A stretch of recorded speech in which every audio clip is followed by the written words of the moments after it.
They scare me. In third grade, my best friend was Mormon. As a result, I joined a Mormon Cub Scout troop. Since then, I've often interacted with Mormons, and I thought I've never become one. I have to say, they are the nicest bunch I've ever met. A few years ago, Mormons impressed me even more with their uber-cool reaction to the Book of Mormon musical.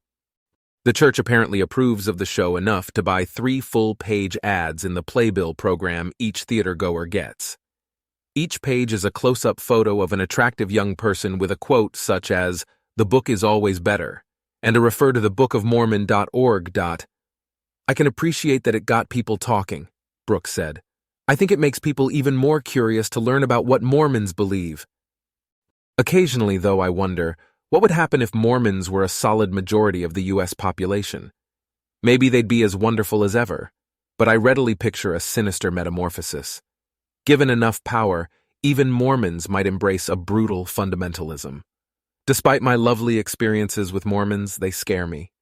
To be fair, they're hardly alone. You know who else scares me? Muslims, Christians, Jews, Hindus, and atheists. Sunnis, Shiites, Catholics, and Protestants. Whites, blacks, Asians, Hispanics, and American Indians. Democrats, Republicans, liberals, conservatives, Marxists, and reactionaries.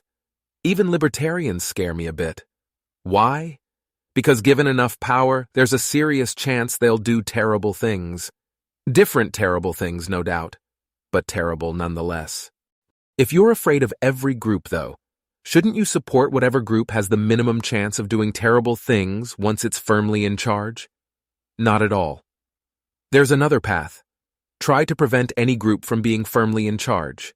In the long run, the best way to do this is to make every group a small minority to split society into such small pieces that everyone abandons hope of running society and refocuses their energy on building beautiful bubbles.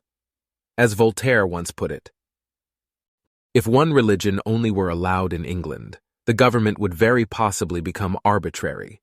If there were but 2, the people would cut one another's throats. But as there are such a multitude, they all live happy and in peace." When people lament the political externalities of open borders, they're usually picturing an influx of a group with a bad track record of being in charge. In a sense, these critics understate their case. Numerical superiority can turn even the nicest groups into a mortal danger. But critics also overlook the open borders remedy.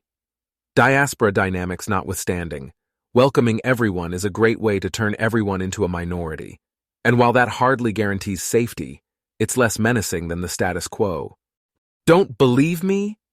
Picture the group of humans that currently scares you the most.